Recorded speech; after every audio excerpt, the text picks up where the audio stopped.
This video is educational purpose. We are solving the practice previous year PAT question paper to help student understand the concepts. नमस्कार विद्यार्थी मित्रांनो, स्वागत आहे तुमचं learn with me आपल्या YouTube चॅनलमध्ये. Today I are going to discuss the previous year question paper of PAT. Okay, the class 7 student have the more important for the upcoming examination. तर बघा, इयत्ता 7वीचा हा पेपर आहे, याचा तुम्हाला खूप फायदा होणार आहे. ठीक आहे, पेपरमध्ये या आता पॅटर्ननुसार आपण बघणार आहे कसा पॅटर्न असतो. बघा, प्रत्येक पेपरमध्ये तुम्हाला नेम ऑफ स्टुडंट लिहायचं असतं. जसं मी इथं टाकलेलं आहे, पंकज नंदकिशोर अहिरे. रोल नंबर टाकायचा असतो 132 टाकला, नेम ऑफ स्टुडंट टाकलं, नेम ऑफ स्कूल टाकलं, DY पाटील स्कूल पुणे. इथं जी तुमची असते ते लिहायची असते. क्लस्टर असतं, ब्लॉक नंबर असतो, डिस्ट्रिक्ट असतो बघा, आणि डेट टाकायची असते. ठीक आहे, अशा प्रकारचा आपला हा पॅटर्न असतो. क्वेश्चन नंबर 1 दिला आहे ओरलसाठी. Question number 1, answer any 5 question from the list below. Good morning, how are you, असा प्रश्न विचारला जाईल शिक्षक तुम्हाला लिहायचं आहे. Hello sir, I am fine. Can you please introduce yourself, तुमच्याविषयी तुम्ही सांगू शकाल काही. Yes sir, my name is this is. ठीक आहे. Could you tell me what you like to after school, तुम्ही मला सांगू शकता तुम्हाला शाळेनंतर काय करायचं आहे. May I know what you work. अशा प्रकारचे 10 प्रश्न तुम्हाला यामध्ये दिले जाणार आहे. ठीक आहे, 10 प्रश्नांच्या मध्ये तुमचं ओरल होणार आहे. यासाठी तुम्हाला खूप इम्पॉर्टंट असतं की ओरलमध्ये तुम्हाला आन्सर करायचं असतं प्रत्येक प्रश्नाचं उत्तर व्यवस्थितरित्या. चला आता नेक्स्ट प्रश्नाकडे जाऊया आपण.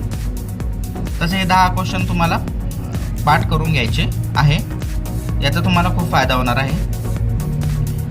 बीमन दिलं आहे, please don't read the poem. ही तुम्हाला कविता दिली आहे, बघा वाचन करून दाखवायचे. जर please don't read this poem, it's only means for way that just move along now, there nothing here see whether I am sure rather just go outside and play. So put the poem down now, slowly black away. Hey, where are still reading? That isn't very nice. I ask you once politely, don't make me ask twice.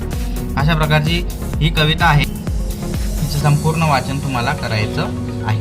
ठीक आहे, वाचन करा, screenshot काढून घ्या. बघा, वाचन करून घ्यायचं. आता आलेलं आहे आपलं रायटिंग सेक्शन. बघा, read the given passage carefully and do the activities. Come baby wake up, we will go eating today mama penguin.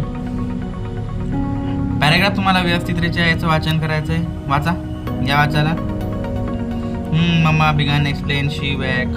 ठीक आहे, write whether the given statement are true or false. सांगा true का false, सांगा पटकन. Statement हा false आहे. बघा, penguin are found in India only, false आहे. सगळ्या देशामध्ये हे सापडतात. The baby penguin was lazy, हे ट्रू आहे. का लेझी असतात का ते, हे बरोबर आहे, कारण ते खरंच पेंग्विन लेझी असतात, म्हणून हा सेंटेन्स तुमचा बरोबर झालेला आहे. Question number C, do as direct. ठीक आहे, change the following sentences as per instruction. Change करायचे आहे. They are singing, change the sentences into the past progressive tense. Change करा.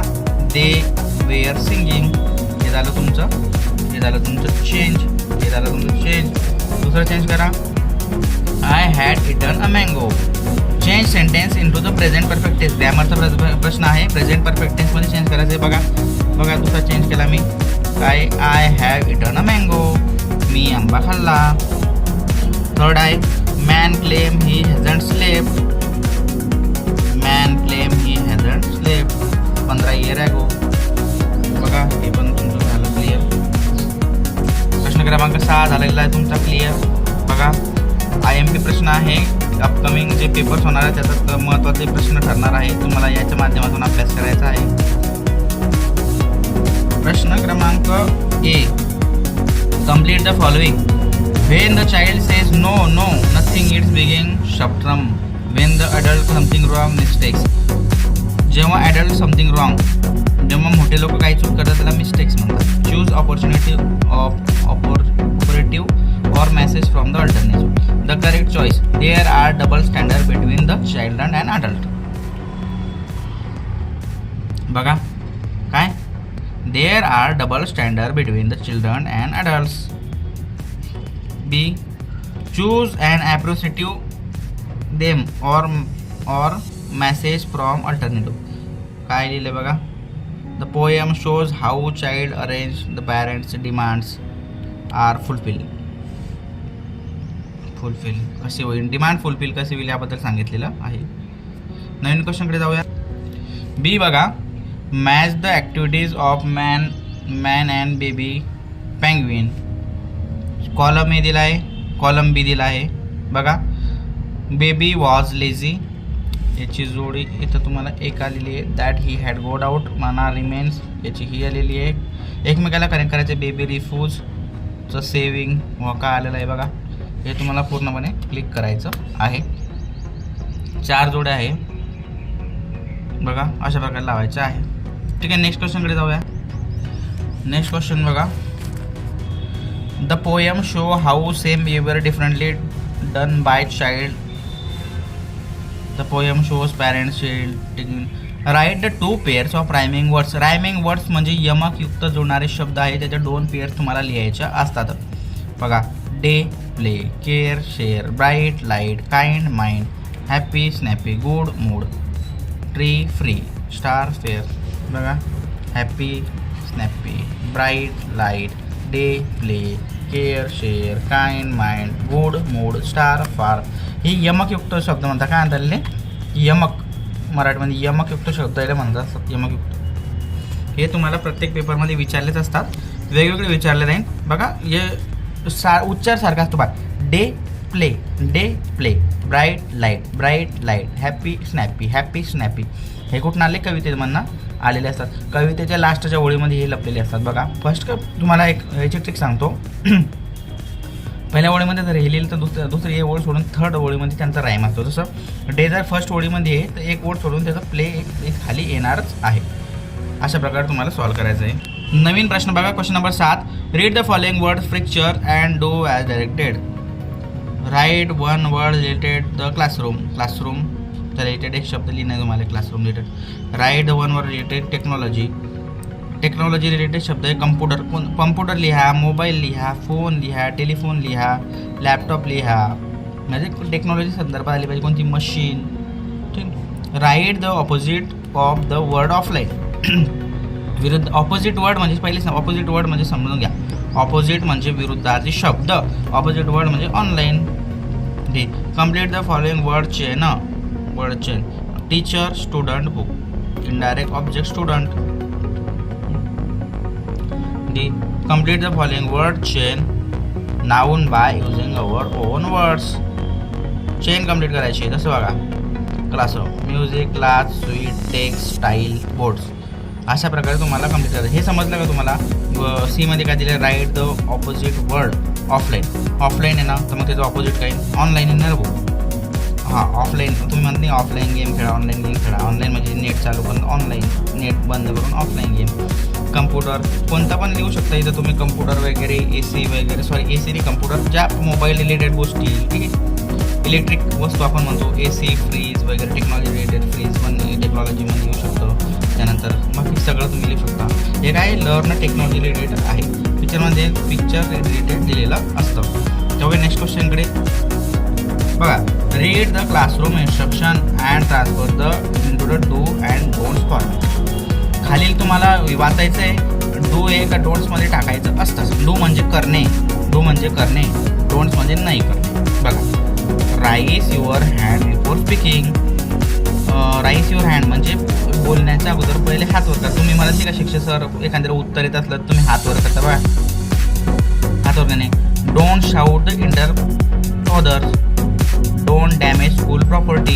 शाळेची मालमत्ता तुम्हाला म्हणते का कोणी शाळेच्या मालमत्तेला हात नको लावा, डेस्क तोडू नका. तसं हे काय करायचं आहे मग तुम्हाला हे डूमध्ये करायचं आहे. लिसन केअरफुली टू टीचर. हे पण डू ही गोष्ट करायची आहे. असं हे वाचून तुम्हाला यातली येईन का यातली येईन टाकायचं असतं बघा. Do. Rice your hand before speaking. बोलण्याच्या अगोदर हात वर करायची ही चांगली गोष्ट आहे तर मग ही करायची. Don't shout in other. दुसऱ्यांना भांडण करायचं नाही, जोरात बोलायचं नाही. तर हे कुठं आलं इकडं डोंट्समध्ये आलं. Listen carefully to the teacher. Don't change school property damage. Don't tear a friend. Don't रडू नका मित्राचं, भांडू नका. Talk harshly with others. अशा प्रकारे तुम्हाला लिहायचं असतं बघा. हा क्वेश्चन समजला का. हा क्वेश्चन मोठा आहे बघा, क्वेश्चन नंबर 8 आहे. आता क्वेश्चन नंबर आपण 9 आणि 10कडे जाऊया. ठीक आहे, व्हिडिओ थोडा लंबा झाला असेल तर काही टेन्शन नाही, थोडं क्वेश्चन नंबर 10कडे जाऊया. चला क्वेश्चन नंबर 9 बघा. Complete the given story with the proper words given in the brackets. एक स्टोरी दिली आहे तुम्हाला, त्याच्यावर काही प्रश्न विचारले आणि त्याचं उत्तर तुम्हाला द्यायचं आहे. द गोल्डन एग हे तिचं नाव आहे. One there was a farmer, एक शेतकरी होता. ठीक आहे. ही फाउंड अ हेन, त्याला काय सापडलं बघा, इथं लिहायचं आहे तुम्हाला, मी इथं लिहिलं हेन, हेन सापडली. That laid golden egg, literally he was happy with their egg the day but soon become. पण तो खुश नव्हता, त्याचे जे रोज सोन्याचे अंड देत होती ग्रेडी, त्याच्या मनात लालच आली. And wanted at to gold at once, त्याला वाटलं की सगळे अंडे खट्टे भेटले पाहिजे. ही किल्ड, हे शब्द लिहायचे तुम्हाला बघा, किल्ड इथं आला, हा किल्ड इथं आला. Killed then hen he but found no egg no gold, पण काहीच त्याला तिच्या पोटात सापडलं नाही सोनं. A big loss become very sad, त्याचा लॉस झाला, तो सॅड झाला. The moral of the story that greed can lead destroy, जास्त लालची बुराबला असते, असं याचं आहे. Question number 10 translation. स्टोरी समजली का? तर स्टोरी तुम्हाला हे जे शब्द हे भरून लिहायचे जसे मी इथं दिलेले आहे. Question number 10. Translate the following words into the medium instruction. Naughty, थरारती, स्ट्रेट, सडक. बघू का? नॉटी, शरारती, स्ट्रेट, सडक. फ्लॉक, झुंड, बोरिंग, वाऊ. ठीक आहे, बोरिंग अशा प्रकारचे शब्द दिले जातात. अनेक वाक्य पण दिले जातं बघा. Translate following sentences into the medium of instruction आणि two. He is very good person, तो एक खूप चांगला मुलगा आहे. ग्रोथ अप कॅन गाईड हुई, बडे लोक हमारा अच्छा मार्गदर्शन करते. हे मराठीत लिहायचं आहे, मी हिंदीत लिहिलेलं आहे. डू यू रीड न्यूजपेपर एवढे, क्या तुम रोज अखबार, हे मराठीत लिहायचं आहे तुम्हाला, मी इंग्लिश हिंदीत तुम्हाला लिहून दिलं आहे असं. Translate the following sentence into the medium of. He is a very good person, हे तो खूप चांगला माणूस आहे. Grow up can guide, do you read newspaper. अशा प्रकारे तुमचा पूर्ण पेपर तुम्हाला सॉल्व करावा लागणार आहे. हा प्रिव्हियस इयर क्वेश्चन पेपर असून तुम्हाला याचा खूप चांगल्या प्रकारे फायदा होणार आहे. ही मागच्या वर्षीची प्रश्नपत्रिका आहे, तरी तुम्ही याचा चांगल्या प्रकारे अभ्यास करू शकता. Thank you for watching this video. भेटूया नेक्स्ट व्हिडिओमध्ये.